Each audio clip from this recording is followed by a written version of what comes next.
Ever notice how strange it is that society treats happiness like a hidden treasure buried somewhere at the end of an unreachable journey? We scroll endlessly through apps, hunting for the perfect snapshot, the flawless lifestyle, the ideal emotion. But here's the twist that might surprise you.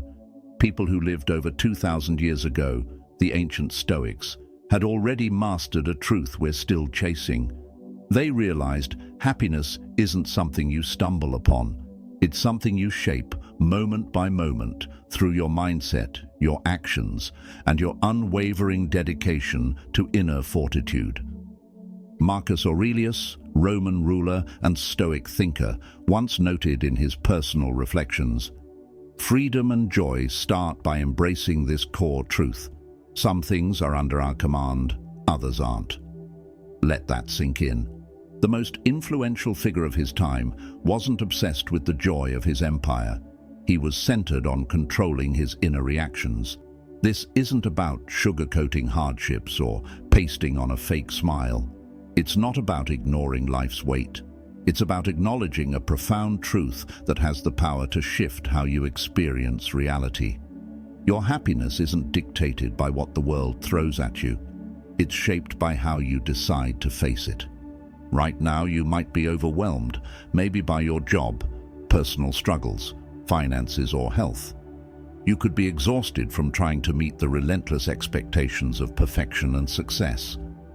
But what if I told you that some of the most revered thinkers in history dealt with these very same burdens?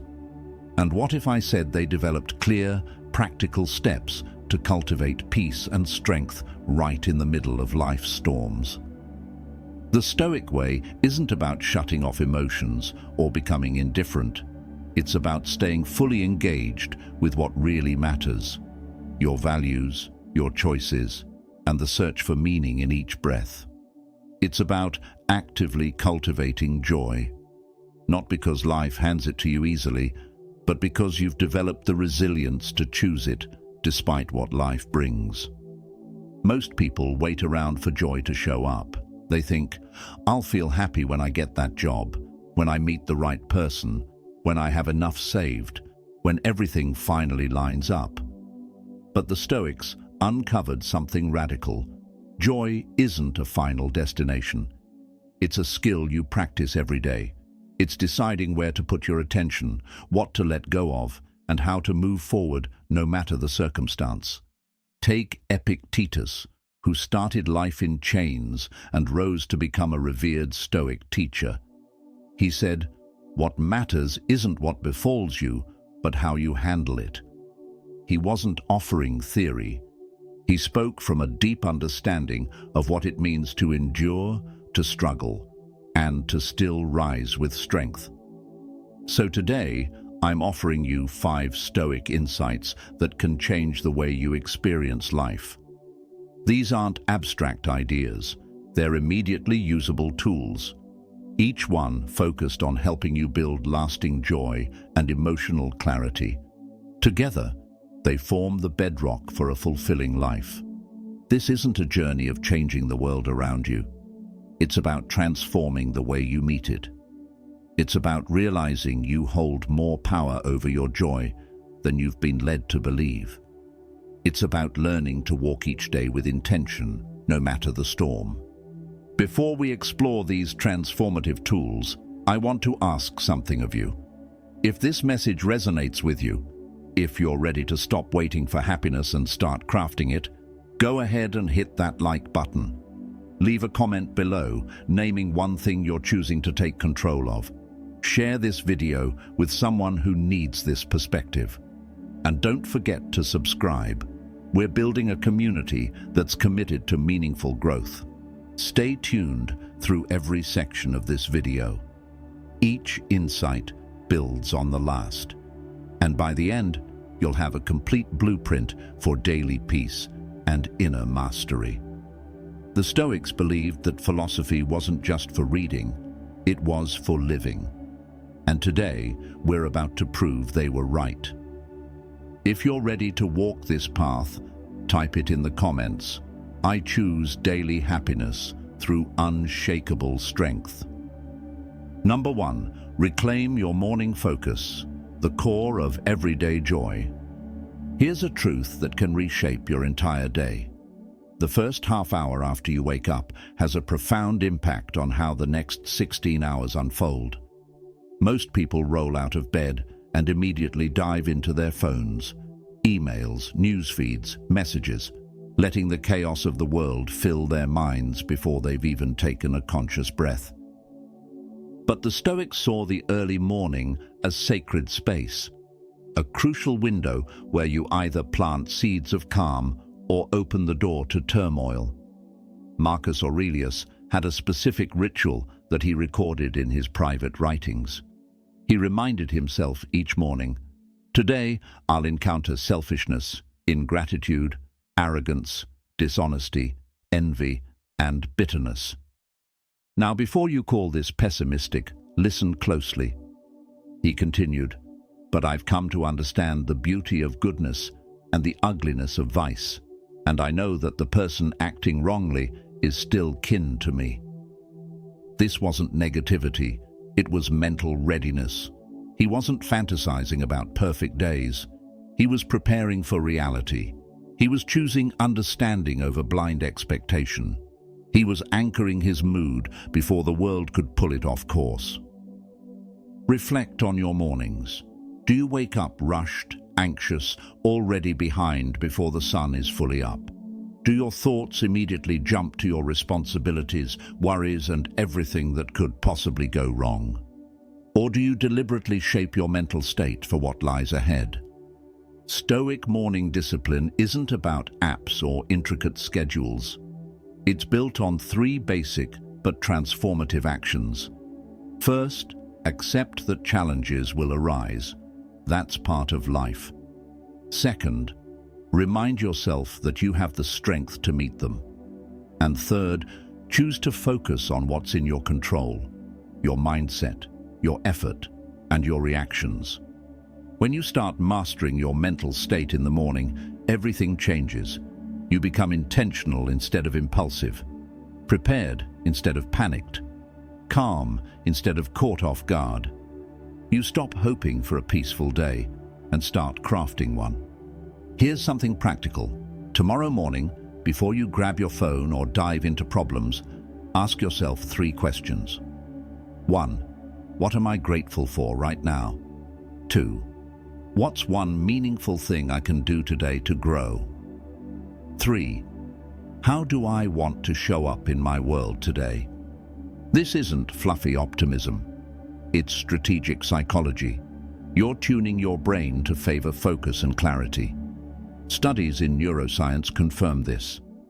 When you fill your thoughts with positivity first thing in the morning, you activate the prefrontal cortex, the part of your brain responsible for focus, emotion control, and decision-making.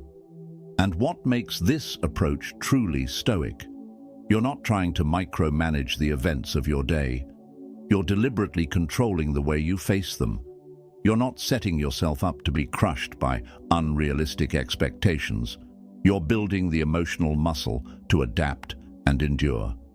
Seneca, another voice of Stoic wisdom, said, "Every beginning starts with the ending of another."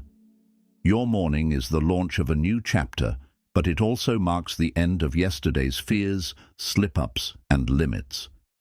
When you reclaim your mornings, you're giving yourself permission to begin again, to seek joy, to live with strength, and to build momentum from your very first thought. This practice is powerful because it reframes difficulty. It doesn't pretend the day will be easy. It makes you capable of handling whatever it brings. The Stoics didn't live sheltered lives. They endured wars, disasters, personal losses, and still found peace.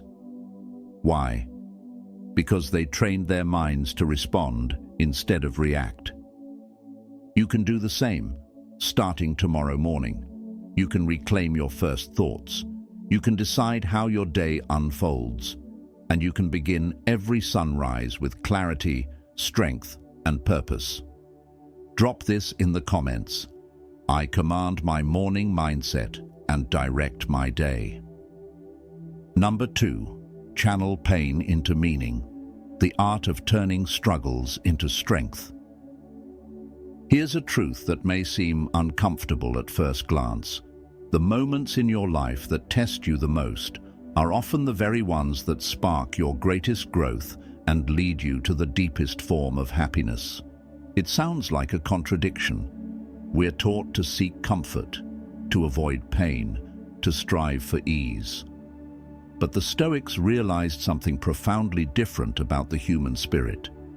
We are not designed to thrive solely through ease. We evolve, develop purpose, and even find moments of joy through how we endure and respond to life's hardest trials. Epictetus, who suffered enslavement and physical impairment, urged his followers not to preach their beliefs, but to live them. He wasn't sharing a theory from a safe distance. He was speaking from the trenches of hardship. For him, life's painful experiences weren't detours away from happiness. They were the foundation on which emotional resilience and purpose were built. You might be facing something incredibly heavy right now. A fading relationship, a toxic job, health issues that rattle your peace, financial stress that never seems to ease. Your instinct might be to pray for relief, to wish these problems would vanish. But what if, instead of trying to escape, you could harness these very challenges and transform them into the fuel for a stronger, wiser, and more purposeful version of yourself? This isn't about denying pain. Pain is real, grief is real. The ache of loss, disappointment, betrayal, they're all deeply human. But the Stoics understood something vital. Pain isn't the enemy. It's how we interpret pain that determines whether it becomes suffering or strength. Choosing to turn difficulty into growth means asking powerful questions. What is this challenge teaching me? What qualities are being forged in me right now? Endurance, patience, humility. What kind of person am I becoming through this storm? Think about the people you most admire. Are they individuals who've never stumbled or faced hardship? Or are they people who were shaped, refined, and strengthened by life's difficulties, and emerged with grace, grit, and insight? Viktor Frankl, who survived the horror of Nazi death camps, echoed Stoic truths when he wrote, "Everything can be taken from a person, but one thing, the final human freedom, to choose one's attitude in any circumstance." Even in hellish conditions, he found meaning. He didn't escape suffering. He used it to cultivate clarity, purpose, and hope.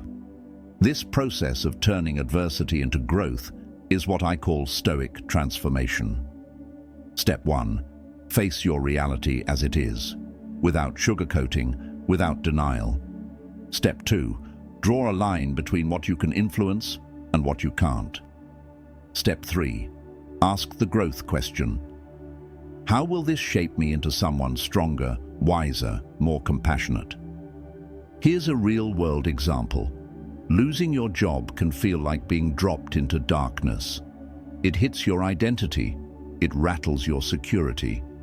But when you apply Stoic transformation, your focus shifts. You start asking, what have I neglected that I now have space to rediscover? What kind of career would actually energize me? How can this setback realign me with a deeper purpose? You're not ignoring the pain, you're using it as momentum, and this mindset gives you your power back. You stop waiting for things to improve before you feel better. You start improving yourself right in the middle of the chaos. What's beautiful about this principle is the way it reinforces itself. Each time you respond to adversity with strength and self-awareness, you gain more confidence in your capacity to face the next challenge. You start to see that hardships aren't interruptions to your happiness. They're tests that reveal the depth of your character. This is what Nassim Taleb calls being anti-fragile. You don't just survive pressure, you grow stronger from it. You develop what the Stoics called the discipline of desire, the ability to align yourself with what is, rather than endlessly wishing for something else. Once you embrace this truth, everything shifts. You stop fearing pain. You stop resenting life's twists.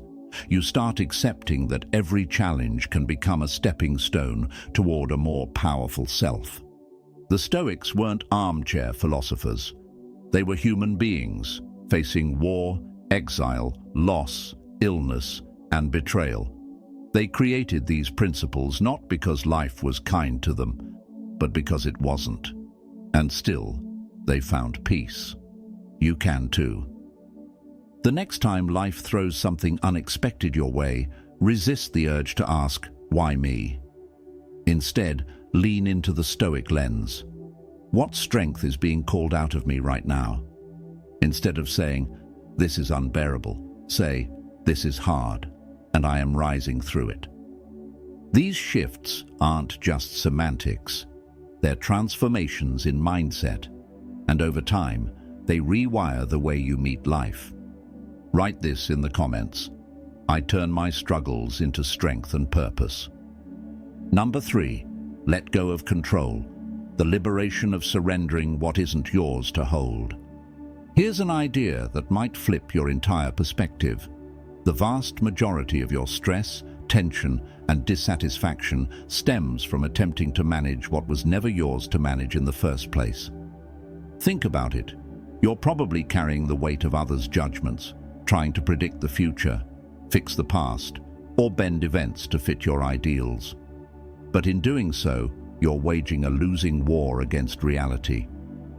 The Stoics saw this clearly. Epictetus described it simply, yet powerfully. Some things are up to us, others are not. That's it, the Stoic split. On one side, you have your beliefs, your drive, your values, your inner world. On the other, everything else, people's actions, the weather, what happened yesterday, what might happen tomorrow, all outside your control. Now think about how much energy you pour into that second category. How often you replay old conversations. How often you obsess over future outcomes.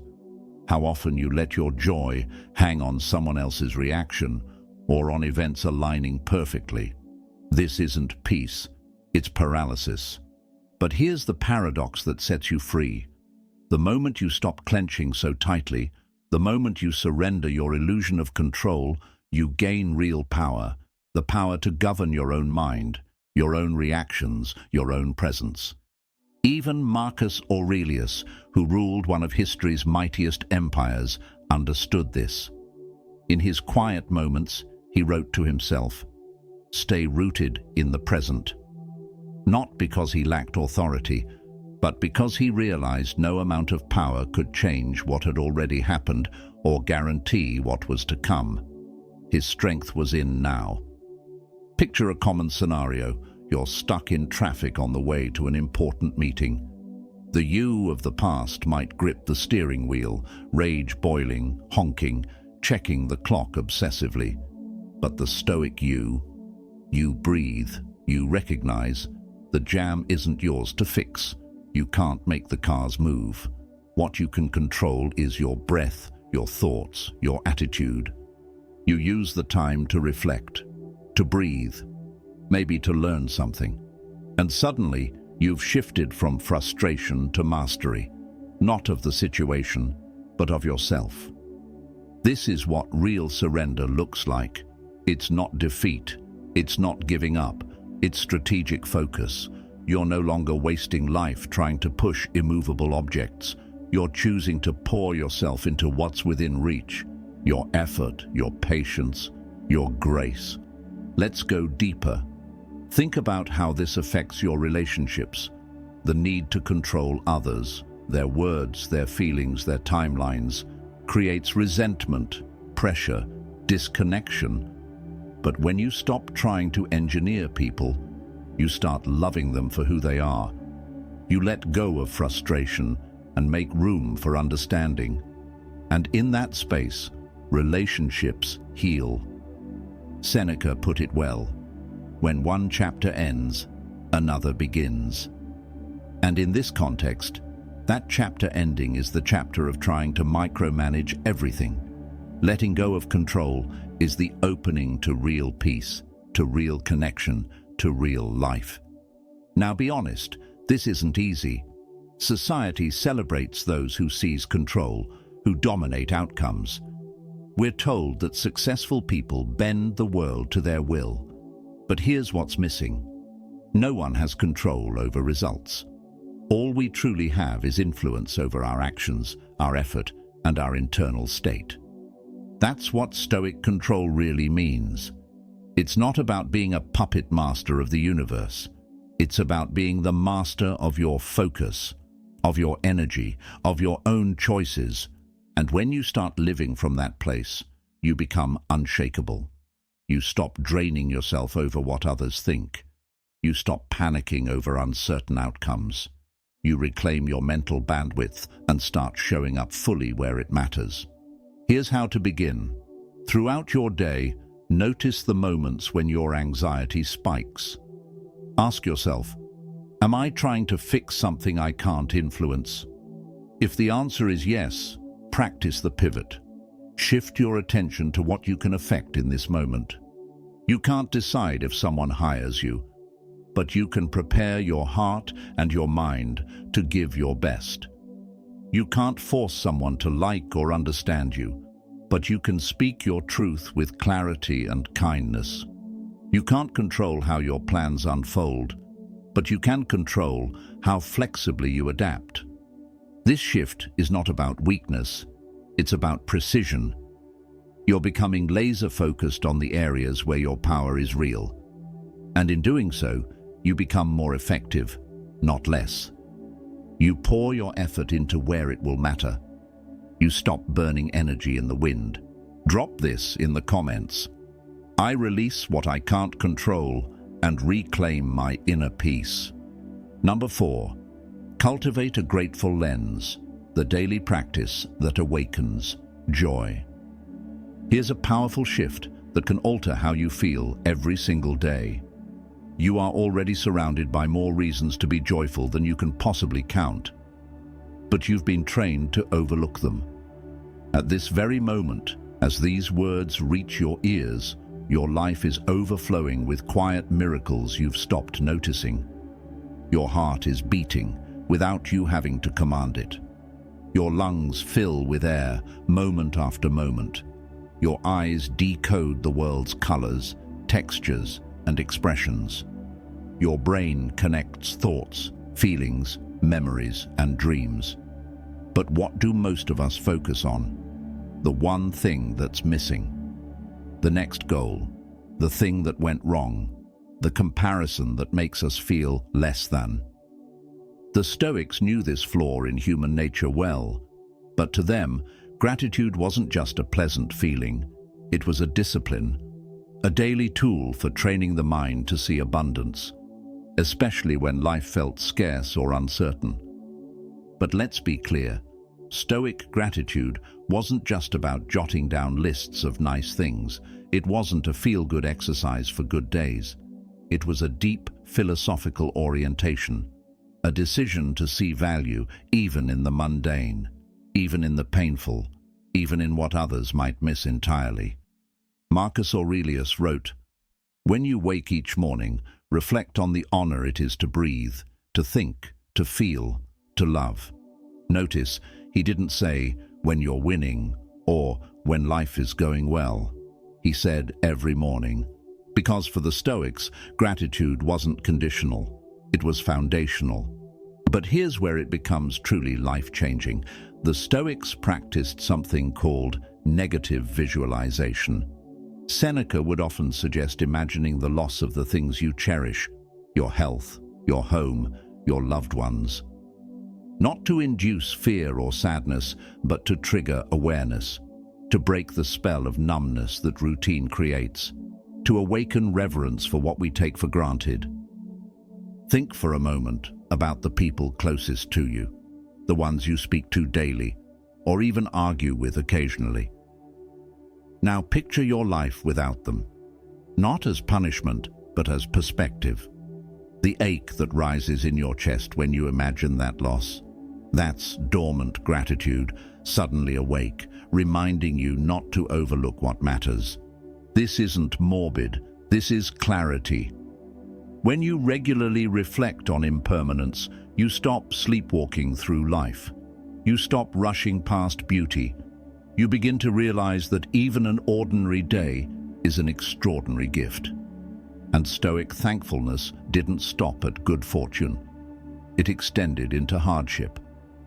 Epictetus taught that everything you encounter is a lesson, a chance to build patience, strength, wisdom, or love. So when facing trials, the question becomes, what is this teaching me to appreciate? Maybe a tough conversation teaches you to be thankful for the courage to speak your truth. Maybe a health scare deepens your appreciation for the body you inhabit. Maybe a loss reminds you of the capacity to care deeply. Gratitude isn't about pretending suffering doesn't hurt. It's about recognizing the growth that can rise from how you meet that pain.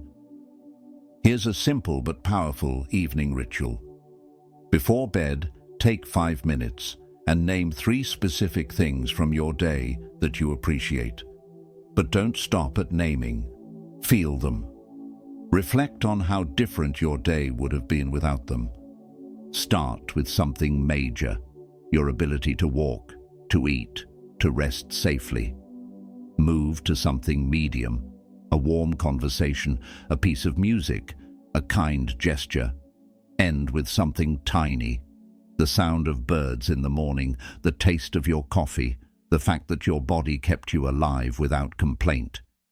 This isn't just a feel-good practice. Neuroscience confirms that daily gratitude reshapes your brain. It strengthens neural circuits for joy and weakens the ones responsible for negativity bias. It literally trains you to find light in the dark. But there's something deeper. When gratitude becomes your default lens, you stop chasing happiness somewhere in the future. You stop waiting for everything to be perfect. You begin to fall in love with life as it is. You see through the illusion of lack and rediscover the wealth of what you already possess. The ancient Stoics knew suffering intimately.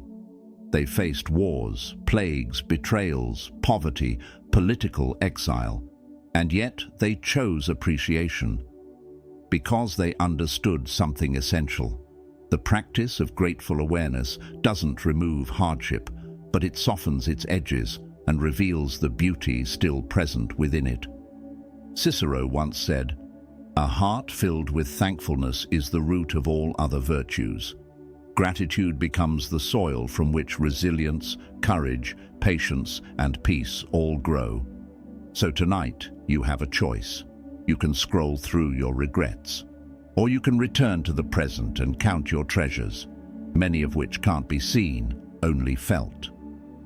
Comment this below. I witness the beauty and blessings in my life right now. Number 5, forge inner worth that can't be broken, a foundation that stands in every storm. Here's one of the most liberating truths you'll ever embrace. Your value as a person has nothing, absolutely nothing, to do with how much you achieve, how much money you have, how you look, your relationship status, or what others think of you. This message might feel radical, especially in a world that measures worth by external markers. But it holds the key to a level of peace and contentment that no external storm can take away. Most people anchor their sense of self on shifting ground. They feel confident when they're succeeding and worthless when they fall short. They glow when they're praised and collapse when criticized. They feel fulfilled only when life looks good on the outside and lost when it doesn't. This emotional roller coaster leaves them at the mercy of circumstances they don't control. The Stoics saw this trap and offered a different path, a path where your identity isn't built on sand, but on stone. where your sense of worth doesn't rise and fall with each success or failure, where your peace is rooted inside, not in what happens around you. Epictetus, who once lost everything, understood this at a soul-deep level. He taught that true wealth lies not in owning much, but in needing little. He wasn't just talking about possessions. He was talking about the strength that comes from no longer needing constant approval, validation, or perfect outcomes to feel complete. Think about the people in your life who radiate calm confidence. They're not necessarily the richest or most successful. They're not immune to problems, but they have something rare, a quiet, grounded sense of self that doesn't depend on applause. They know who they are, and that knowing isn't shaken by criticism or setbacks. That's Stoic inner wealth. It's built on your values, your effort, your ability to stay true to your path even when no one's watching. It's found in becoming someone you respect, regardless of how others measure you. This doesn't mean you give up on goals or stop growing. It means you no longer place your emotional survival in the hands of outcomes. You stop letting your self-esteem rise and fall with wins and losses.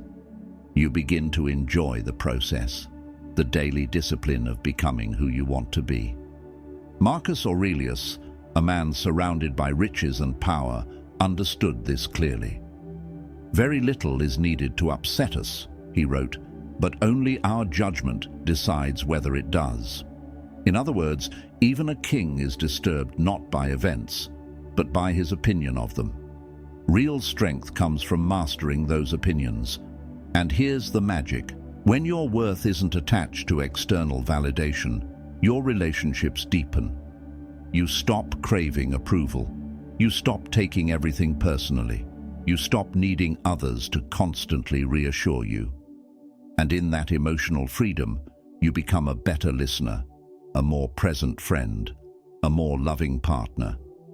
It also changes how you face failure. When your worth isn't tied to never making mistakes, you can take risks, try new things, fall, and get back up, without the fear of losing yourself in the process. Failure becomes data, not identity. So how do you build this inner foundation? Start by reflecting daily, not on what you did or didn't achieve, but on the person you're choosing to be. Ask, what kind of human do I want to be regardless of results? How do I treat others regardless of how they treat me?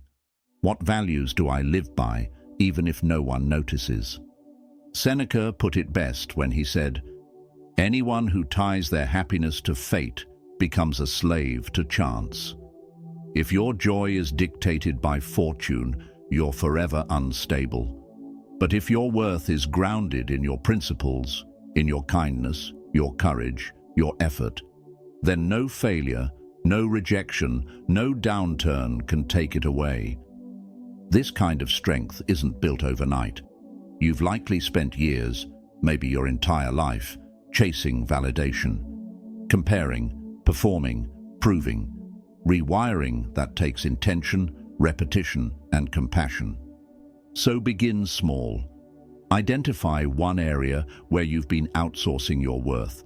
Maybe it's your job, your looks, your social following, or someone else's approval.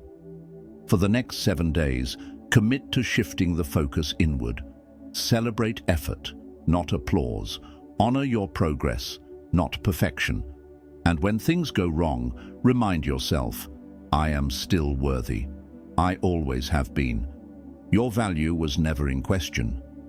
You were born with it, a human being with limitless potential for growth, love, and impact. The world may try to convince you otherwise, but the Stoics knew, no external blow can shake an identity built from the inside out. They didn't live easy lives, but they built something stronger than success.